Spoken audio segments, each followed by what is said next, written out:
le nganga nai o le tai au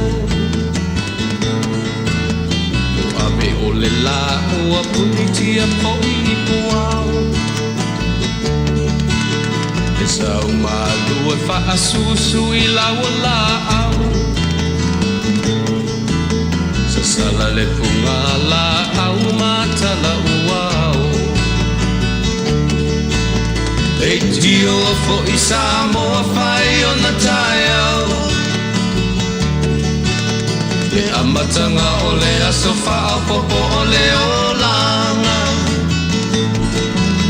Le tai au nai matani uwhea ngai ma le ata Le tala le ua so ai nei Samoana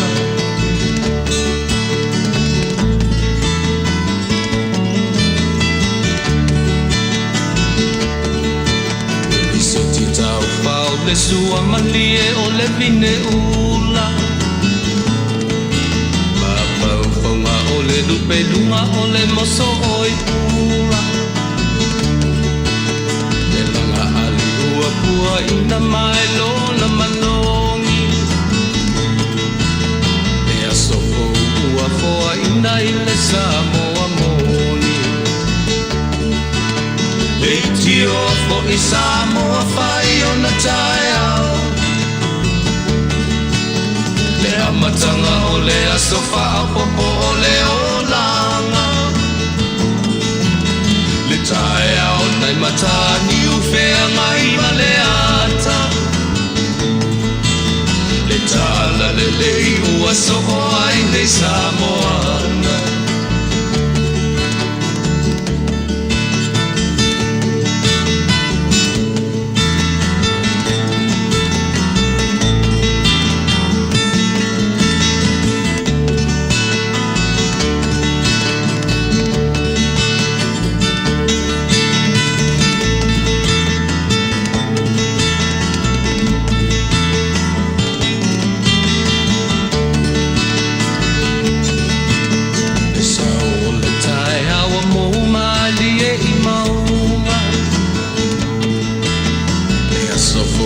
Valo ia I mapaupauna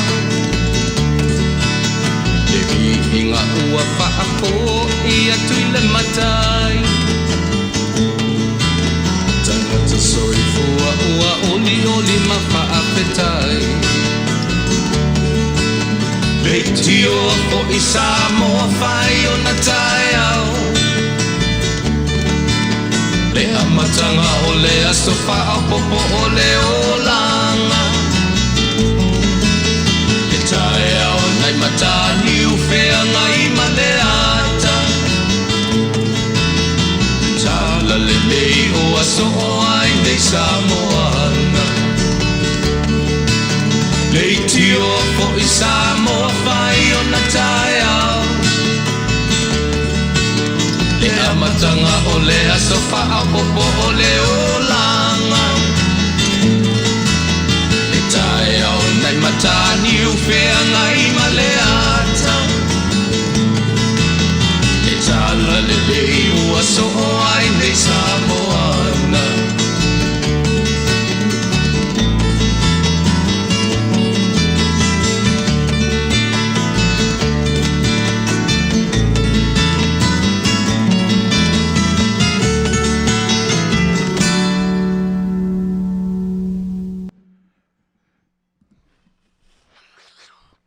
O le tala lei ua so ai le atu Samoa, upo le pese masani o na o whawhilo e tuai loutou pa ia ma loutou mamalu. O le ua lusu ma whaminute te ele tula e lima I le tula o le Afiafi ia manatu ua outoe anga I mai lava le tatu studio nei. Ia o na manatu o le raso lusu ma le iwa nei. Ia o nei o le New Year's Eve Samoa, New Zealand, ma na yu tātou tangata I Australia, New Zealand, ai mesi alo tātou pele no winga o nei le lato New Year's Eve mātou tai au. Ai langona foi la o le mātou temi muli foi nei e wha uma iai e mātou whi au mga luenga o le nei tausanga ia ua manatu ai e u sau e le ase temi pe I tula mani afa pe lua ni tula tatu te mafutai, ona o loo tuatua no afo ile Afiafi, ia i vaenga o tapenanga Fale Kalesia, ia ele mawhaia ona manatu, le mwhea ona mato tu au noaina, le nei Tausaga sili ona tāua, au tātou folau whaatasi mai, le afuanga lea ua tau mwhaia toe sa ili, se taimi e ui na uti i le tau mawhai e whaasoa le taimi le nei i tūlalolangi, ia u tau mwhai lava e na ia mawhai o na tātou maua le vāwhe so o ta i le lei, ia aua ne i tu ua whaapoe vanga, ia le tātou mafutanga matangofie o le nei Tausaga, e afua mai lava i le urua i masina, ia se ia pa ia le nei vaenga o le Tausaga. Mai ar Krismasi, ua te atu le Krismasi, i o naso le ua, le aso lusu ma le iwa le nei toe lua aso, mai ar le nei Tausaga. Au manatu tātou te anga i pēr i le tātou amatanga masani, tātou wafi o tātou matai, tātou te whesili i ai, ia po lea se isi ana fuafuanga mo i tātou. Manatu o tātou na o tātou wola, mo tātou sava vali, mo tātou sapi i le fuafuanga o tātou matai. A o lo soi fua malo wola, o lo i a o lo tātou atua, o le melea tātou te whai whaalango lava, tātou te wha moe, i lo soi fuamla ola i le pule whaasoa lo tātou matai o i le langi. Melea, tātou amata i le amata masa tātou pese, ia, ona whapefuilea no u te talo e amata li aile tātou mawhitanga pupu lava i le nei aso usi mei alau whafonga.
Faafetai tele le atua ro mātou tamai. Ua mātou o mai i toe aso o le nei Tausaga. Ona ulufale atu lea o lau whanau le lalolangi i le Tausaga fou. Vivi i whaia e ao mātou loto, pe a manatu i la mātou whainga malanga umi o le nei Tausaga. Faafetai ua e Faataunuina. Ai li umar nei Tausaga. E ia tatunga ia le maliu maleoti toi minute a o le wala au. Taita ilo mātou ola, wha Ulufale i mātou, i le nā Tausaga o wha malu mai. A o le wholaunga umi o le nei Tausaga, le atua e langona i o mātou lotu. Le whaangai e tia i lau tausinga, se ia fua mai ia Januari, si i o mātou o mai i toi aso o le nei Tausaga. Faafetai tele. Watu le viinga, man whanetanga o le wha manu, man faafetai i ati o e tamai. O le talo, mafuta mai aluanga pa ia, tauto lua i mātou i le nei aso. Mai mātou i aso o totoe. Alofangia, le whainga malanga, au tangata. Whamangalo i mātou umalama. Tamai i le toto pa ia o eke risolo mātou li i marwhao. Wala au ono o Yesu. Amene.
Si ufonga ma tangofie o le au whaipese mai porirua e whakasa porirua ia o le nā o lo ngā lulu e sunga i le whaifi au whawhiangainga ia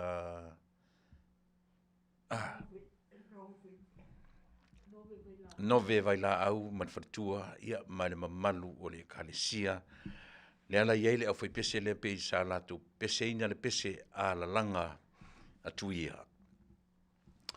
Ia, iei le talitonunga o lea ua tea i langi fitutai matangi, o le fo ua mawhai o nau tātou ta penaina ia seitu la mo lau tautua ma le unanga muli au le nei tausanga ia o nau tātou tau mawai i lea tātou toi wheloa i le tausanga fau. Ia, iei le talitonunga ua tea ua i le atua, ua i le ali lona lava vi inga o le atua e pale i ona vi inga. E tātou te whaatea mea i matau tu sa, ia a o le i whaataunuina, whi au mga ruenga o tutoe o le nei tausanga. I mātou tiu te mau mātou whaiva, mai a ia i anuari, se ia pa ia le nei i tuaso, te taritonu foi. I le ngata i a teau o le au whai ngā ruenga, ua atofa mo le aso, ma le aso. A ua le a toa i ona o mātou tautuaina loutou pa ia ma loutou mamalu. Ia o te aso suatu vai malu i puenga i o tau finangalo, ai o finangalo, ia tātou aveia i le atua e mangalo ai, ia so mātou le a toa. O manatu, ia o le awhapea o na ngai le tātou unanga. Pio na utam whai atu, ia ele umia se taimi tātou te whelo iai i le nei aso. O le so, sa o usu ai e tā le iono, tā le fitu o lunga e ta pena masauni, ia o le afo le valu, ua pei e whaai u whapea ia ngā luenga o le ni tausanga, i le nei vaenga maritara Faatautaia o le mea o ta ieri tatu ofisa Fasa lau.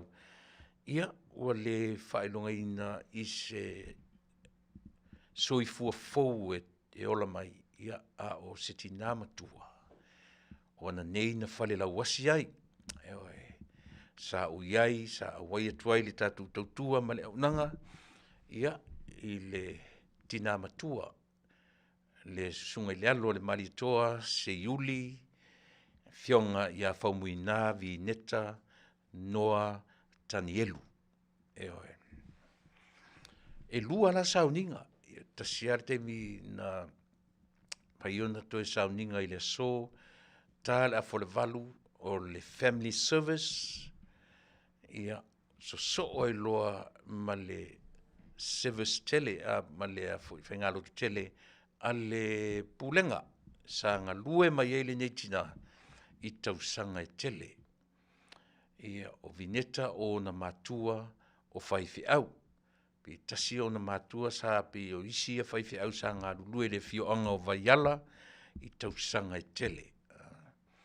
Ua whapea foi o na maliu atu si o nali ia le atu lava noa.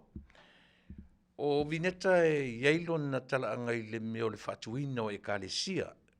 O Jerusalem fou se tasi o ekalesia i tonu o Hawaii.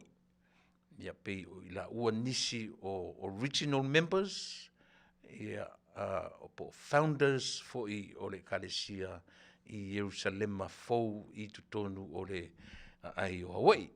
O na whai malanga mai lole i nei i Amerika, ia na mai fo i lea ngā lulua i lalo le kalesia e whakasa, i lalo le taitainga sunga to ina whaatonu ua whapea fo i o na whai ilangi le wholaunga, ia sunga to ina whaatonu ia liki tia.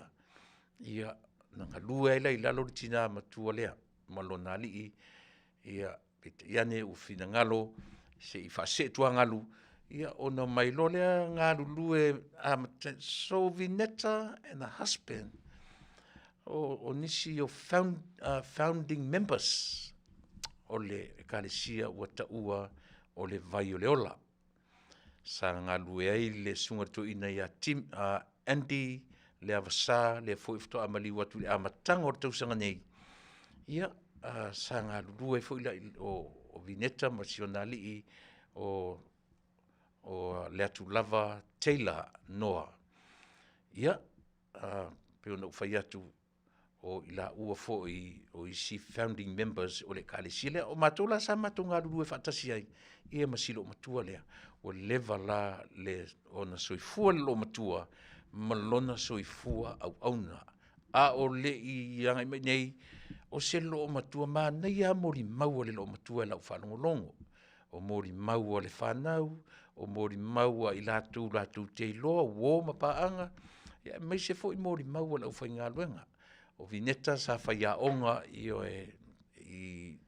le malotu to tasi ia o le manatu e tu ua ia Samoa ia maanga i mai nei masiona ainga masiona ali ia ma nei o la alo ia ua malili umala ia le la ua tu ua na o le whanau o le whanau ma whanau ia pe o i lātou le na lea o lo o tutoe o lea fo i ainga ma nei le aso lo matua ia e pena whai atu sa ta pena ina uma i tutono le malu ia o le whanua tanu i lunga i mo i lātou i silafia lunga Cherry ia Madelamo pe o ina lea fo i le ngol whanua tanu ia ina sa Faataunu inai ia o le whainga fōfo lea pe o le whainga lea a umaloa ma nei au na mori mau, ma nei e whi au al au whainga luenga, taita ia le family service, e le sunga i le whaiwhi au i a tūmua, ia e sa taita ia e le sunga i le toina ia lea o ngā tanuasa, sa taita ia le sauninga tele, ia man au whainga luenga, o le sunga i le whailau tusi o le pulenga, sunga i a filo, ia sa whaia le upu o sa whaia le launga o le whailau tusi le nāo tanga luenga, ia na mautofi umalava, ia whailau tusi o le pulenga, sunga i a time lau fili, ia sa na whaia fo i tasi lea mōri mau, ia ma le sunga i a Pausa Thompson, o ia na mōri mau pei, o ia le sa na tausia, ia le soifua whaalea nganga o le lo matua, ma tautua lana whamantunga ia inai toe taimi lava a o le io iai le wala au a le atua. Ia na mawhapefo i na mōri mau a sa whaitawina e le sunga le li whaifi au ia Samuelu Aftiti, ia le tuspaia, ia mawhape nai loa o na whangasolo.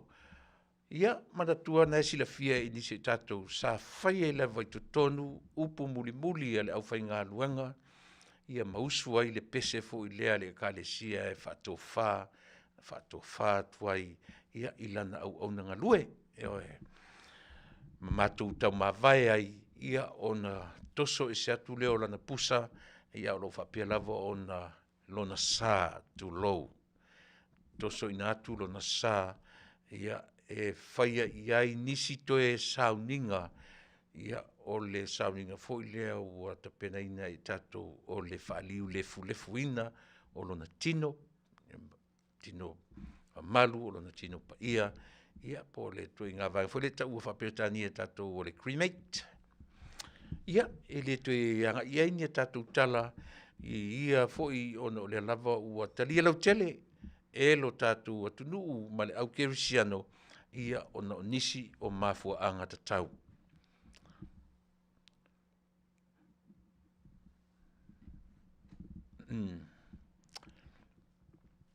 Ia, ore nā, ona whaperola, ia lea ona o mātou o atu loa i le nofoanga sa tino inai, toe sao ninga ia ona toe whaalolonga, ia whaalolonga anai whanau ma ainga, ia ma whapena loa ona o mātou ta ape mai ai, ia lea lanu sauro ualu Ulufale, ta ele ta pena, ia toe sauro inei, ia e.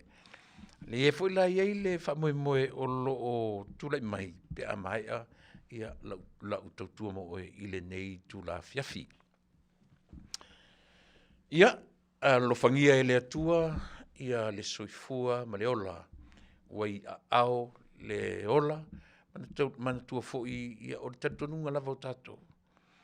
A o ina wala au mai le atua, e fo i alo tātou tino i le palapala, ai fo i le ola a le atua i le ou le ola, e fo i le anganga o le ola, e fo i lo tātou matai.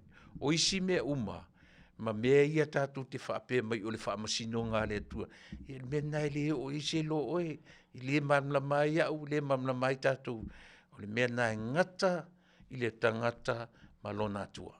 E oe. Mena a tātou woa e whalela wasi lea ma lea, po oa mi onga o le lalolangi tātou teiloa, e le malama oe i le relationship pa le tangata ma le atua.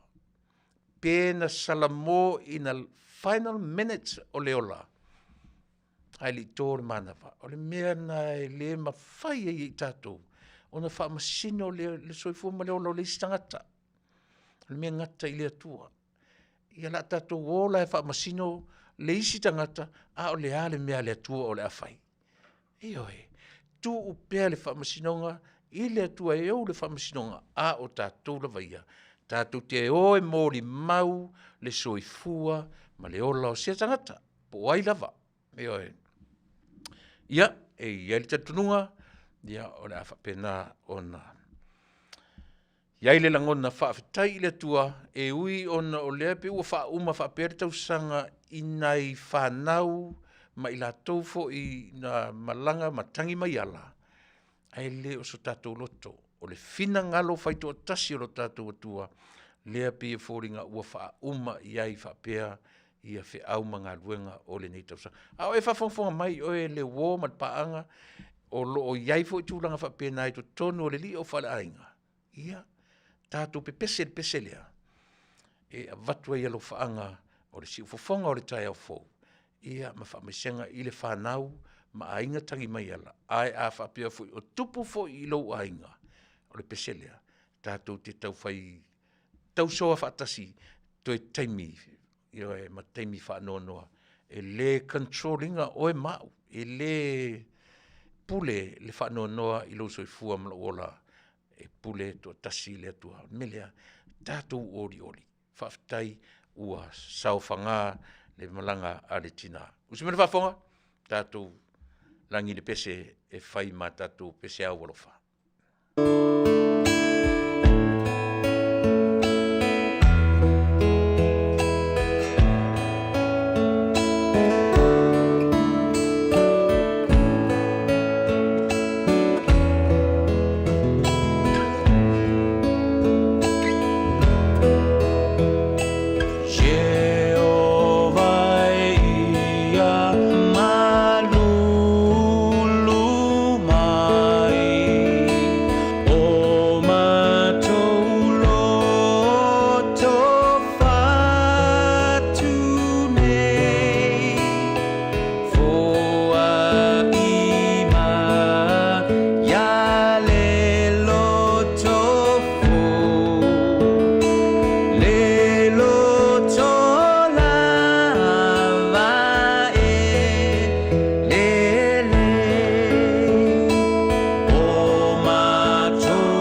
matangofie o le tofa po le fetalanga ia tui eti tawalpini. Ia po le lii o iti lau silafiai le ngata o lana tāleni whaasala lau ia a o lana tāleni pese. Pei o lea ua mātua mai e wha uma mātua ngā luenga whaasala lau. Ia, o te Taunuu ua mahea le na whaamawai atu ia. Le whitalenga ia tui mō lana porkala muli ia whata atatu tue whilo i fōi le Tausaga fōu. Nisi fōi u whapena o na whaamawai atu mō le nei Tausaga. I pi atatu tau le upo le Tausaga fōu. Pi se mea mamau lava. E mahalia tatu Tausaga fōu vai aso fōu. Vai aso fōu o tatu tu vai ile Tausaga fōu. Fasa male minute te ele tula e lima ia e yeri te tonunga ia o la u tautua mo ele nei aso. Ele tele ni mata upu fo ia pau le mea o le tue tau ta pena. Faa le mafau e a tatu te ulufale ai ile Tausaga fōu. O a issues, o a itu ai ngā mea o lo whapea o no tatu vava ai ma foi. Ma pei le o tūlanga le lei i le vaai a le tātou a Taunuu a Samoa na lua. Samoa tuto tasi, ma le whainga malo tu Tuilaepa Manuia. O le mea moni lava. O mea o lo tūla i mai Samoa tuto tasi. Le mea fui leo whapea tātou tua ia nisi o le whamaoni mea tau tupe mea whapena. E whapena foi i whainga malo tu Tuilaepa Manuia. O lo complain foi tangata Taunuu ia whapea leo le lei ono whaonga ai molo tau sila fia. E o mai ale oti. Tātou te mo i ini a ele ai se teimi tātou te whapea ai male lalolangi e o ofo i a Amerika ua se lau pasene ni mea i se nofo inga ios. Le ai se mea tātou te au leo ngala i o mea tātou te whaasoa e te ita mai o uita atu. E tau te whapena o le winga le nao le soifua maleola. E te whiua sa ili lalolangi o whea ni me ato atoa ai. O ni au nanga, o ni tāpenanga, whaale kalesia, whaale ainga, ia ua whia ni ainga ua misa. O le mea sili o na tāua, pē tau te misa e tau i whea, o le mea sili on tāua, ia o tātou loa o tātou awala, e whaale leia ai, ma tātou toe fo'i ai, ina ia toe tātou sāwa vali i le launga tasi. E sila fia Samoa. Let me tell you one thing, kau ke whioti ma le lalolangi nei. Tātou te sāwa vali i maunga, tātou te ae i maunga, tātou te ifo i vanu, tātou te sāwa vali i maa ma tui, tātou te sāwa vali i mea o le matie, e sea tātou, umi fo i se taimi tātou te sāwa vali e le launga tasi, e le umi tele. Aia, leanga o lo soi fua mala uola, tātou te le i whiola mai tātou te sāwa vali i ni lungo ni kā peta i le o langa atoa. Tātou te li whiola mai tātou te sāwa vali se launga tasi. E uma e le Tausaga o tātou sāwa lia le launga tasi. Ma le ai. E ese la to a tātou sāwa lia le launga tasi na. Pe a tātou sau whanga i le malo o ta ua o le malo le langi. Malo o le atua. Le malo e whai mai na o lou wha mai paepa e te pese. Ma e vivi mai le tae au e le loa le po le lo le au. O le taimi le ni au tātou wola i leo langa. Mena tau whaaleanga isi tangata. E whapena leo langa o tātou. Wa ufalongo, leo wa i Samoa le whainga malanga a le taita i o le malo. Le whionga i le sao na whapito i atua. Le tomata i pā le mia, le whionga i Afiafi, Naomi, mata afa. Vi inga le tua. Nā ngai mai o lana malanga sa ili malo i whono tanga, whia ngai ioe man malo. E le umalelei lana whanotanga i tupai, ia ai a ngai loa i New Zealand. Ia mo ana siakina masani. E le whapea fule le whapea na oso se mai le ai, o ana siakina masani na ngai mai i New Zealand, ia e wha umale minsta ia le whionga ia tuisusulu, ia le latu whainga malanga, ia pi o ia na ngai i New Zealand. A o le tala se i o le tala pi o le ano o Tausaili, na nofo are te mai tai i si o na ainga, i le sunga le whaifi au, ia lale peteru, ia male whartua, ia vini. Pe e mātango fie le taimi lea, pe ua maua se taimi o le tamatai pā le mia, ua ngai e se malili o tangata mauarulunga, o tai o atunuu. Ma tangata le tatu te whaingoina o tangata tau aloa. E pe o le ua ngai i for le tamaitai, i lona lava si o manga whaale ainga. O tangata moni ia, e moni le alolofa i le tamaitai pāle mia. E lātou te talatala noa, ma ave iai ti mainga. Ave iai le upu le lei, awa lava ia le taita ia o lo tātou malo. E le ngata la ina sa ili malosi le tino, ai na sa ili malosi faa le mafaufau, i maina iona ainga.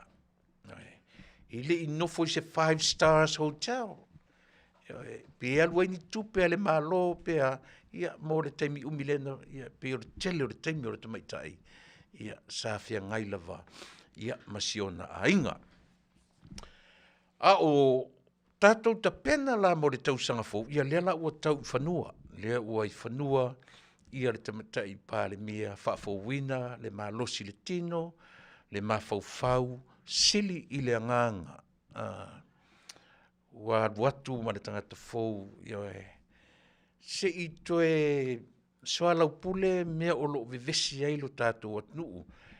O fe au mga luenga o le nei tausanga, Samoa, o lea ua tātou te angai, o lo tātou taitai, o lea ua angai atu i whanua, wha le mafaufau, ia e toe regroup, refocus, ia lana ka peneta, ma toe fo ia ilea. Fo ia ilea Afiafi au pito lunga. O le mea manino, e le mwhai o na waturua amata, e amata i whainga lotu, e tatalo, aisa, langa e tuli mata ngausi mea sia, o le asi mea. E na o le atua e maua i e Samoa, le tō o manga sili, la le tino, le mafaufau, e sili le nganga. E la le tatonunga, o le ala ua i Samoa, i wai ele mawhanua, le tamatai pā le mia, e manino fo'i ia o lea, aisia, se langa o le whainga malo e tuli mata i ele atunu i le tatalo. E le whapea na tutu mai loa le whainga malo, tātou ai iai, na tātou, na o mai anta tātou wholau whatasi mai a up and down, down, round and round, ioi.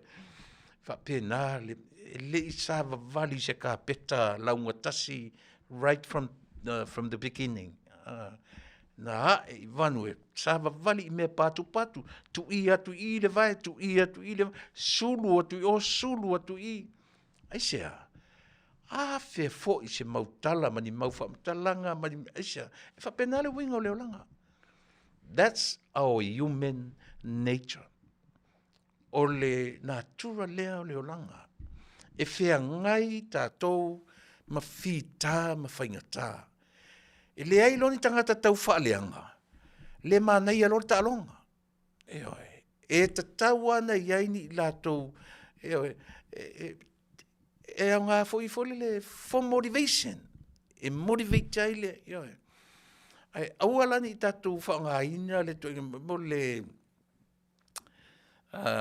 constructive criticism. Mo whaitio ngā e au ngāia, e fatu wa I ai le lumanai. Ai leo le mea fule le uma leo langa nei, nā le tau whaaleanga ti ngā lava na. Le ala ua I tātou talo ia. ia tūla I mai le tamaitai pāle mia malana ka peneta, mani fofo tāua, o mea o lea ua lau manu I ai le atunu ma pe ua lau fa I ai, Samoa maona tangata anu. Lea ua maua sia vanoa si masele sia, ia e tātou te toe ai te toa ai, I le tāua, ia o le toe fo'i si mea lilo, e toe ta pena wha le mafaufau, ia e wha le tino, sili le anganga, ia ua lava lato I ngā mea whapea. E iaina I mea ia e te manatu fōle le ta pena wha le mafaufau, ai tātou mo le ulufale le Tausaga fōu. Lea ua uwa ai, o lea ua I lungo le ea ia maulolo, o maulolo, pesa o tāvita, maulolo tāvita le sunga, le fionga I le minsta, le fionga I le whaipule, ia o sanga ngalua. Na utala noa, na umisa taiwi, na utala noa I le vaenga lea I nai fioanga. Na utala noa manino, e fitu se lau rusu matolu, me fo ia na, le whapea na utala noa wha sama noa, na whai fo ia research, na fuai na ufai atu. Na mafuai ona ufai atu whapea. O loo manino le tūlafono.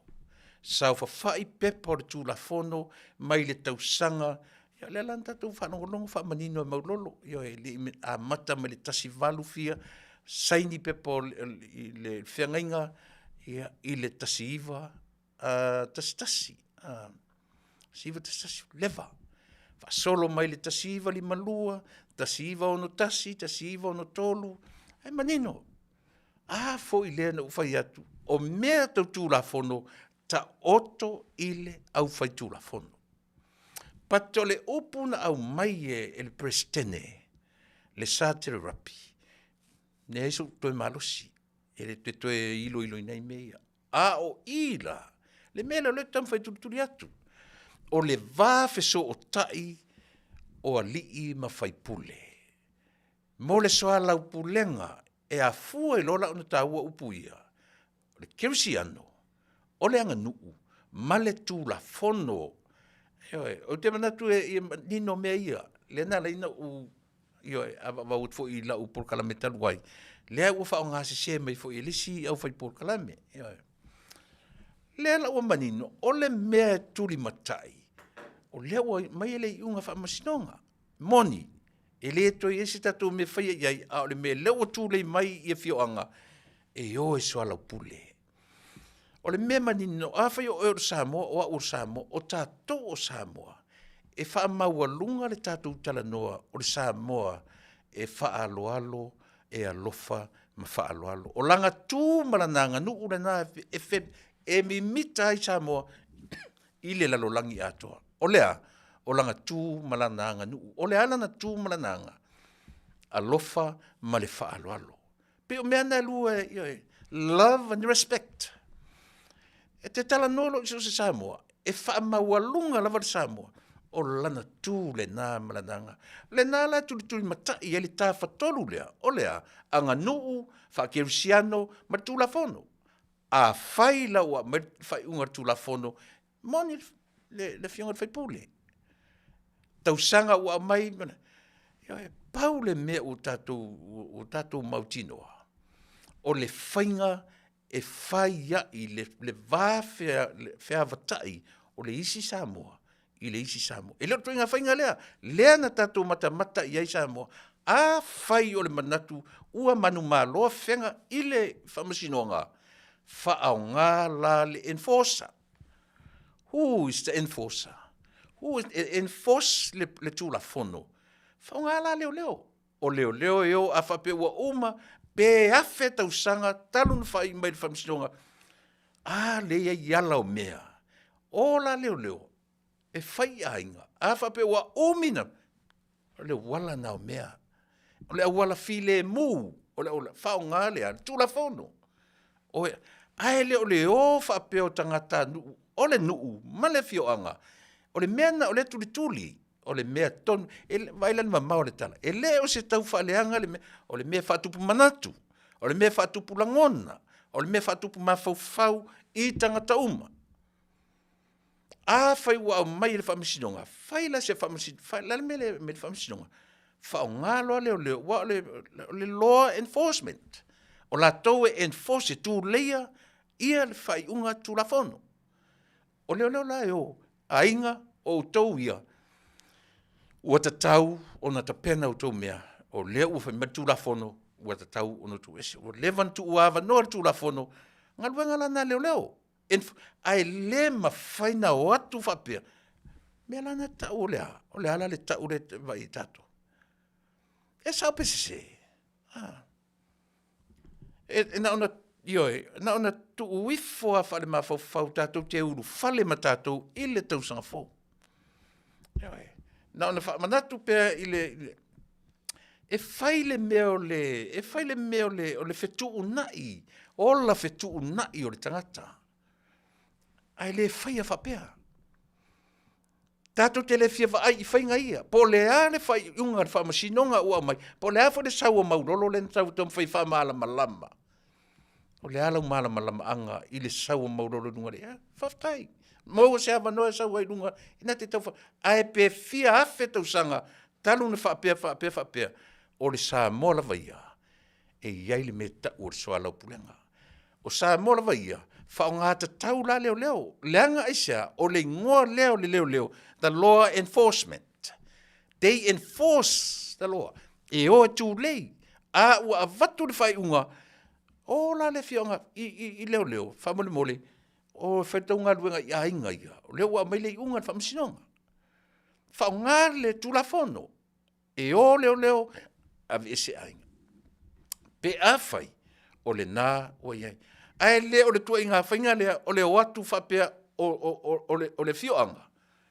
E whai whapea tangata. E le o le tua inga mea na leo li liu I le ngari le malea. Whai me o tau whaleanga ma tau maisi. E le o se tau whaleanga e wha manino ma wha malama le tatua. A le o saurunga le sunga I le whai pule e tau whai wha malama. Ia le malama. Ele whapela ele malama matuni e whasalalau. A le matunga runga whasalalau lea. Lau fionga I le whaipule malea. Ia oe. Faafetai. A o le matou mori mau I ate o e Samoa.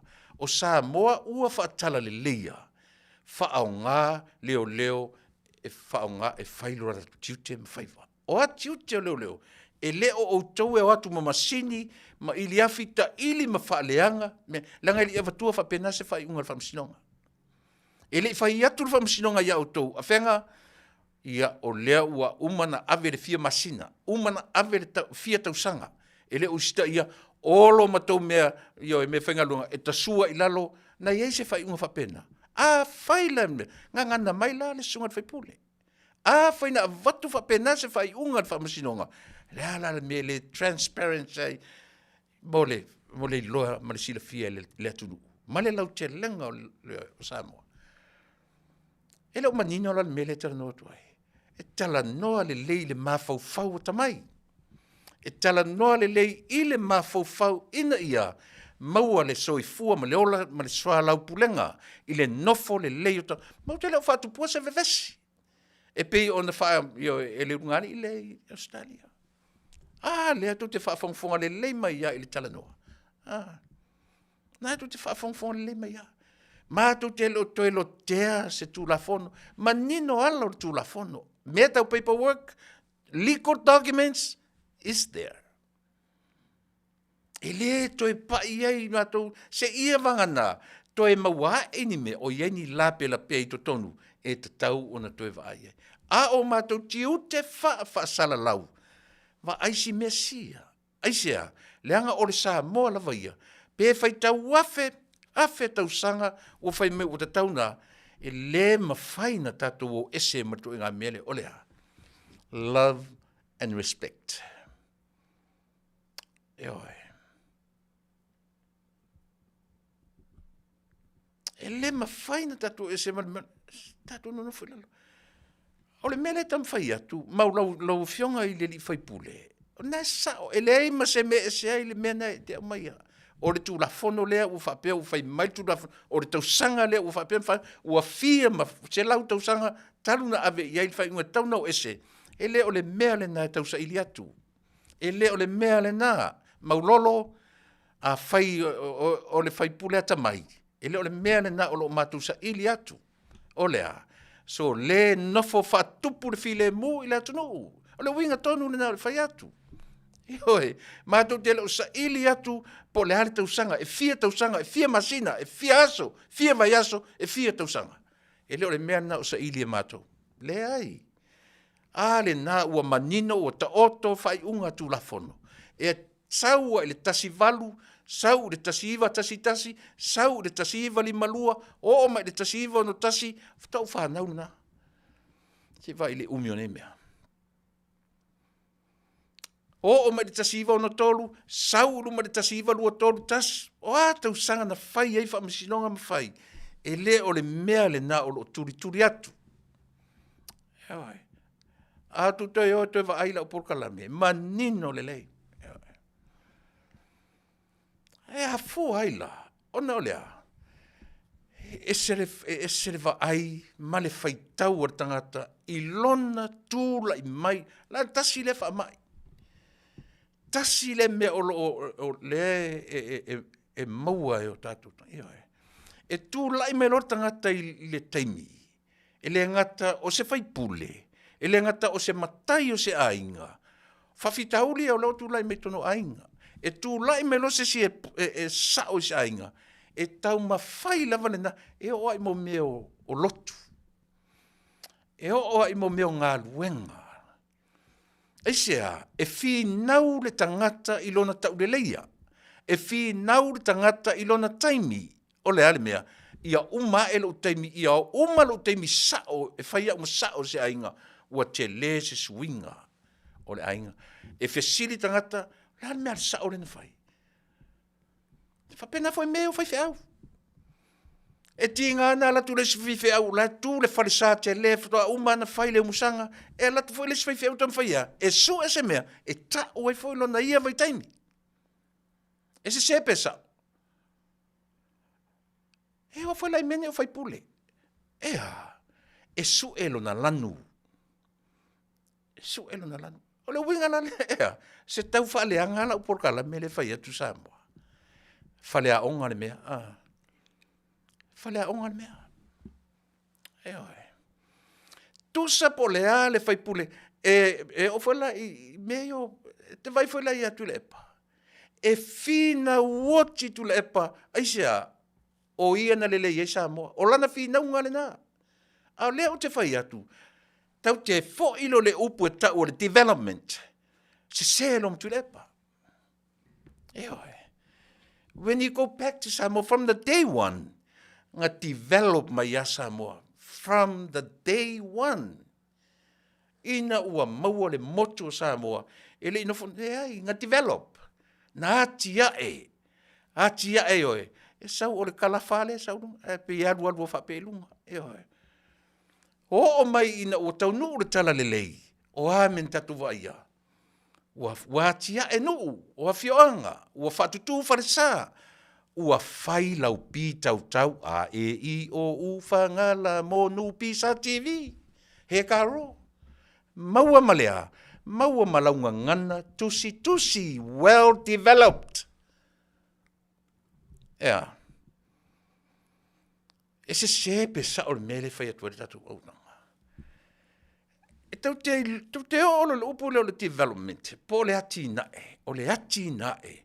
E le fau malo ai se tangata, pe te le, pe la titi, lau vaenga i le development.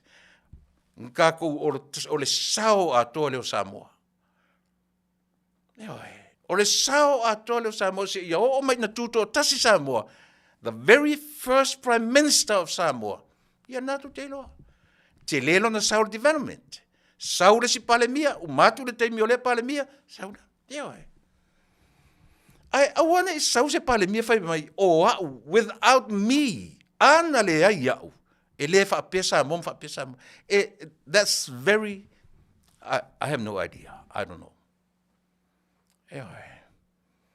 Ta penanga le tatou mo te usang fou. Le fionga de fai pule, maulolo. Faafetai telea, o te faafetai lo mai a, ma le tau mawhai whamanino, ma wha malama. E leo le mea le na o lo tuturi loa. E leo le mea le na o lo tuturi loa. O le mea o lo tuturi loa. Tu la fono, whakerusiano, ma lea. Malauanga nu. A ua misi le vaai maulolo ma lea ina ua whapea ua avatu al whamasinonga, ua fia tausanga taun ona tau tu ua vanoa. That's tu la fono. Na ua manino tu la fono. A whai o leanga nuu, e tau te ua umana tau suala pule, ma le whamasinonga tu mai le vanoa, io leanga nuu. Ma ua leanga nuu. Ta atia e loa il whakerusiano, o whela il whakerusiano iei. Whakerusiano le tatu te vai il melea. O ina le tuturi atu. Ai leo so mātou whapea mātou tam whai whaleanga whatupu vevesi. Whalea onga le mea le tau tuturi atu. A o le fionga le whai pule o le tangata mai. A o oina le lei.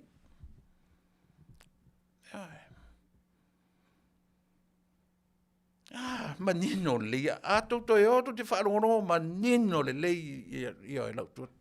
O te ele o au se tangata, te le toi pa istu la fono. Lai no nofo i la tomtu. A to te o la isi utala, na whai utala, e whai mea tala. Whai mai e ale prestene. Ua umalo marosi. Ta oto atu ilea, a li ma whai pule. So that's the chance. O le chance na olea. O li ma fai pule. A whapea ua le tala noa mai tu la fono. O la ilanga nu. Ua whai la se soa lau pulenga. Ana no whaalongo tau mai upu. Ale fionga le au vai le longo le lei. I le whaalongo a maurolo malatou. Ua tupu ai le ita, tupu ai le tinga. Then where's the Christianity?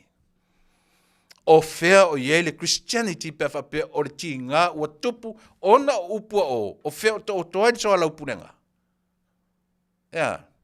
Esa o pese. O le mea na o le tuturi atu. O le fea au ta ua le na o le tamwhai tau te o ma tātou i le tausanga fau. E ulufale ma tātou i le tausanga fau. Mea lelei. Mea whakerusiano. Mea whaale atua e whapea nao na whai. Tau te fiu, e fiu le minsta, e fiu la tua nanoi. E tau ma whai e wha matala ini upu, le waainga ua waai i ai Samoa. Olea, ka songi i lalo mea koko, ka kipi i lalo kasua i lunga mea. Tau te fiu e wha matala ini upu, pe au maile tu la fono e wha matala ai. That's not Samoa. Esa o la pese. Tau te fiu e pe wha Samoa, pe wha Ingilisi, pe wha sainga po le arto ngana tau te whai wha matalai. E le ma whaina lanua i lea. So le feo ta oto i lea lo wha. O fea. E ala na oe. Langa leu tatu sui le upu. O lea. Wha asoa. Tausoa la pule. O le mea tatu te tausoa wha atasi. E leo se me whai ai. E oe.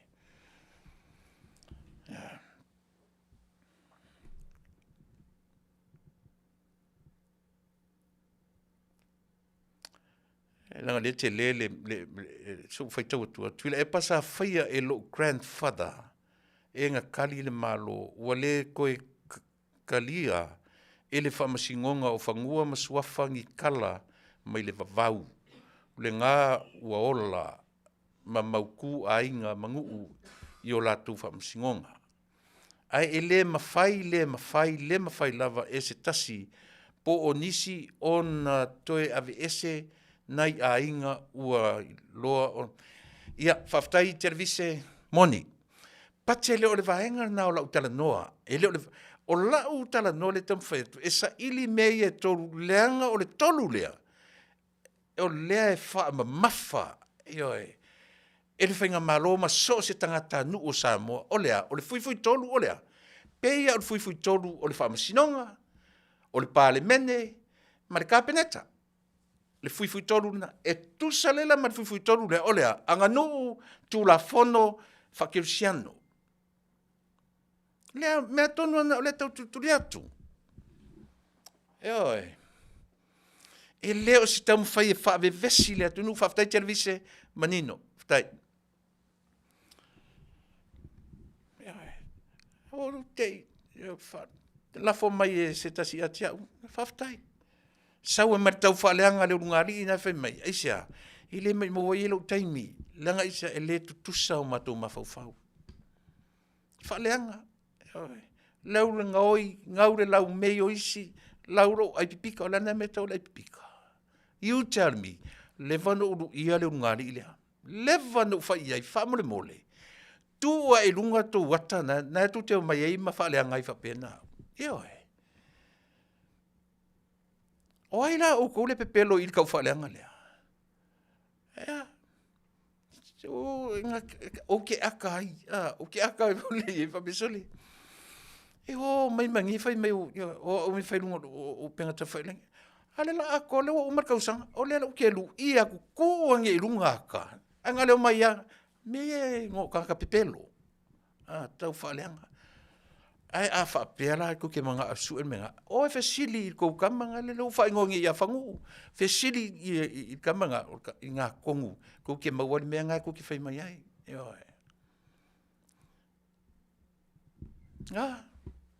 so ia ko ke whakupu kala pepelo. So ia ko ke kamwhai ia leanga le tangata. Mea langa ka ur kau whaleanga. Au ko whalongo la kalango le kalango koe. Se tau whaleanga. So le, ke le ola whakungai. Te le whalea onga whea ngai ma matua. Ta pena le leie matua le soifua mleola. A ole i Ulufale i le aonga le palangi. Ia ona. Tele i o le whale aonga ma le potu aonga le palangi. O le kape nganga luka mamaru ki ngā oka.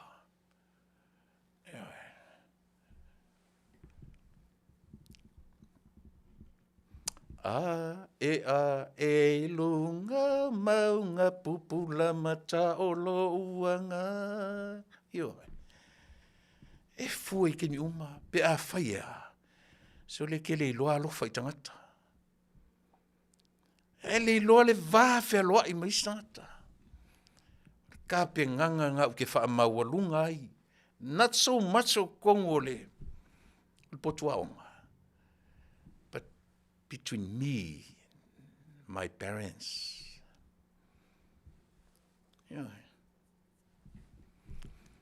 Ana mele ka kukile kam fai ka penga se me ile le. Ya. O no fwa o mata le ya o malele no fa longo ya maulolo. Malona tau ma fai fa matala mai le me o ata malu fa no tele. Ayo. Ele o le mea na o sa ili e Samoa. O fe o toile to famale uta. O fe o toile ta fatolu. Olea. Tu la fono Fakirusiano malawanganu. Ale au ngalo meia. Kia ilo ngā upu. Auar koe whanganga. Wa uma a fai o tu la fono. A fai ua sori fa a vai mano nofo le sori tu la fono. A inga e fio le au waa. Fai mai e ale tu la fono. O e vese. Ua tatau o na vese. O le ala le mea tu la fono e fai. O iai o tau e longo o tau leo e o leo e fatura i ainga. Nā tiu a whenga, tau te o mau tau a upenga, whaaleanga ai mea tō tino ainga. And that is very, very wrong to say.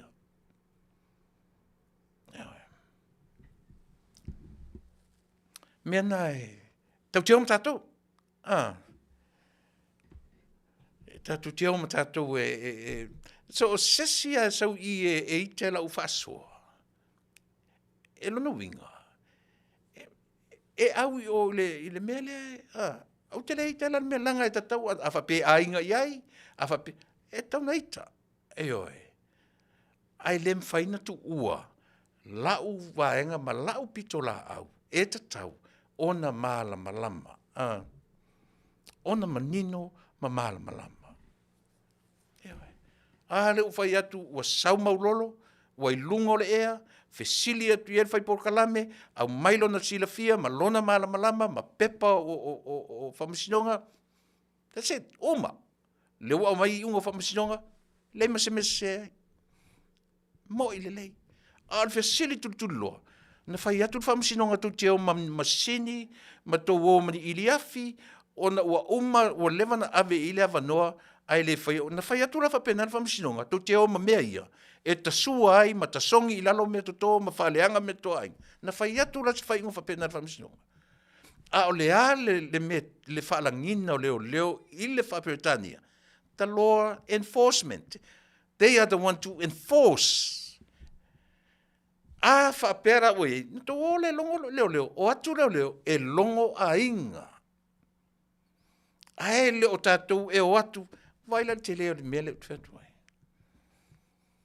Ai sa outou. E sa outou a uma le whamasinonga. O whea lau tau tau e whakirusiano o whea ngai mtatou. E leo le me erna o le tutulo atu. E oe. Mea pāua na si mea. O ailanga ke koe challenge singa. Ia oso a challenge sa o le mea lea. A leo te whai atu. A whai o le te whanongono mai i le... E vile Solomon va ai. E leo i oe. A ele fia whalongo. E leo i la te sau te whalongo ai. Okay?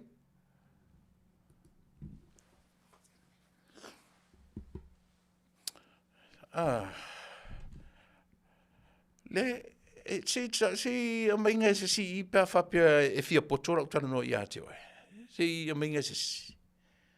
Si amainga se si pia whapia e sa e fia potora o tana no i ate oe.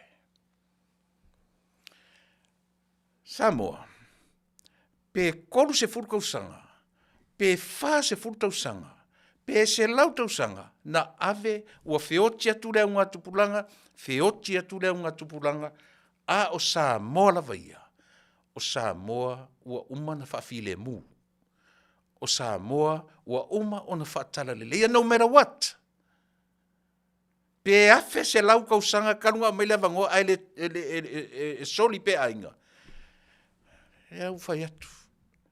E iai ale me tau lea. So le no foi lalo mfasoa mso alau pule. E le whapea le whaingongi mea ngi Samoa. E le whapea. Ele mai la o kom fai me o ke whawhia poko. Pe a wheka usanga e o mai whamsinonga ai soli pe kanga kau ringu le male. E nga. E mawhainga whai e komingisi o aku roa mawhanga kuku mawhanga mkawhanga kangaka. Not Samoa. E leo Samoa. Ia, nanga tamele i o lau tara no i mea lea. Tatua mai i mea i vesi e lea tunu. Sa urau leo afu ia le sia por kalame lunga o le peu foringa o tau fai malie fai ngā malo. I langa decision making. A o lo vesi mea matula i mai. Pero fatu ele tele se te mea o mtatou le Afiafi nei. Ona o lea e no fo ai olo. Ai o le mea o lo tula i mai.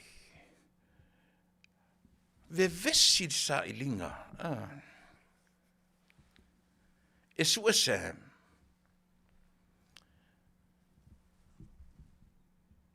O le mea lo te fie loa. A fai e moni ua iaini lo ia Samuelu. E leo koe tio la Samuelu ma se isi a tangata.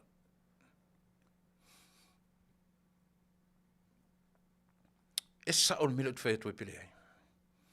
A fai e sa o lea ua iai ni lo ia representinga le tamalea. O ta taula na mauria tangata ia na whaia le notice le na o mai e su e kamania. E ka kaulanga mauria, e mauria foi la leo po ai lava na whaia le melea. Ka kaulanga mauria. Ai sea, Leanga ele ka kaunga o lea wa yelka ka represent. There's some people, whoever to represent, whoever. Ia, o mea na a tunu nei o leo te tala noa tua ia. A whai mai nesi si a tau, po a ia sau e kam whai e whamatau, tu le popole iai. Lau a lau lo ia. Talk to my lawyer. E sao pese se. Ka pengai ka ko mo te tausang fo, mo le Ulufale atu te tausang fo. Se vai ua vivesi a tatou. E sao ere tana fo le lea. Fia ai pi supo tatou. Ai ka wa imisa ka ko le kingi apa. Ai ka okor pi supo e kaunga ai. So lele la muar kingi apa. Nela ka ku vivesi le kingi apa. Nga maile ai pi supo. Ai ka ko le kingi apa.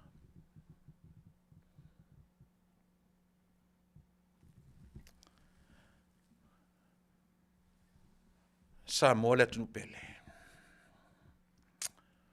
Te whamaruru atu. O manatu.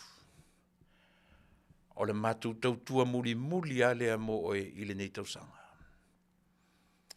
A o iaini la pela pea o le matu o unanga i le nei tausanga atua. Lafoa i nuu le aina.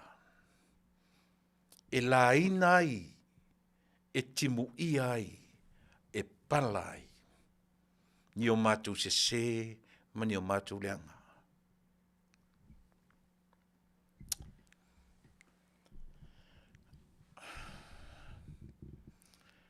O sa mātou ngangana ua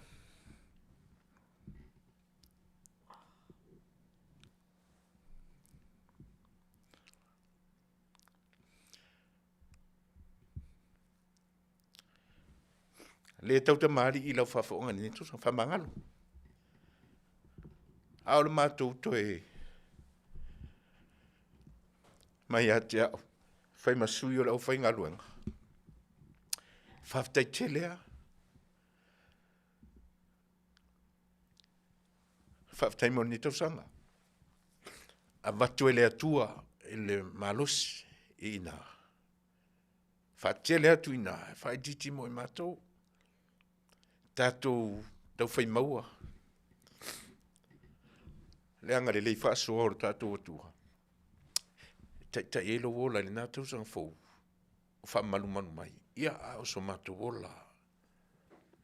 E mawhaia na masaa le ipu vai le vaolo ngutu malo isu. Ista mai mea whapea. E sasi ai le tātou sa vali. Tātou le mafuta le tausanga fau. Ai e tatonunga. Samoa le atu pele. E pele oile au onanga. Manuia tele. Le tatu whainga malo. Ia, lau fionga tumta i pare mia mane ma malu. Whamanuia le atua i outou ala uma. Alo lofa i a Samoa. Whaise whainga i mea ua vava oa ile atunu. Lau fionga tumta i pare mia mane ma malu o lau ka peneta. Le au whainga lunga tutofia le atua. Tātou turi marka ngau le anga le lei whasoa o le atua. Ina ia mawhai. Ona o tātou maua se tausanga fōu whai ule manuia. Tātou a mata i le manuia. Mane ni taimi. Lau fionga tumte i parimia. Manuia o tau wala uma.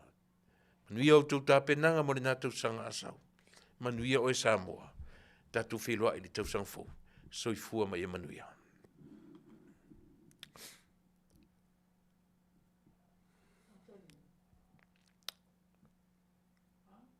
Karpes.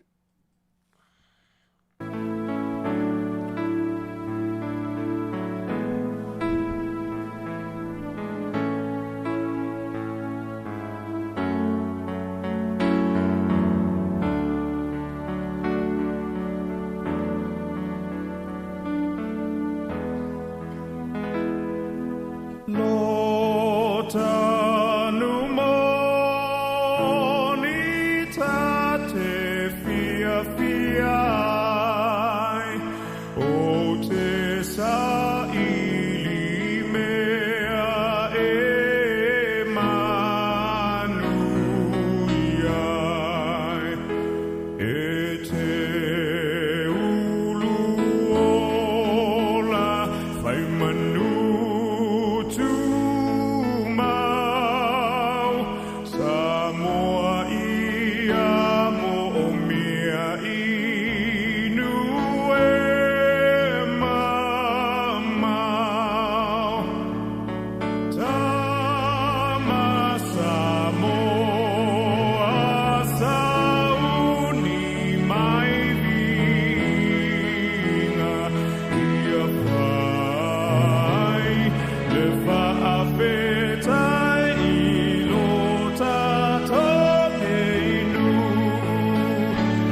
So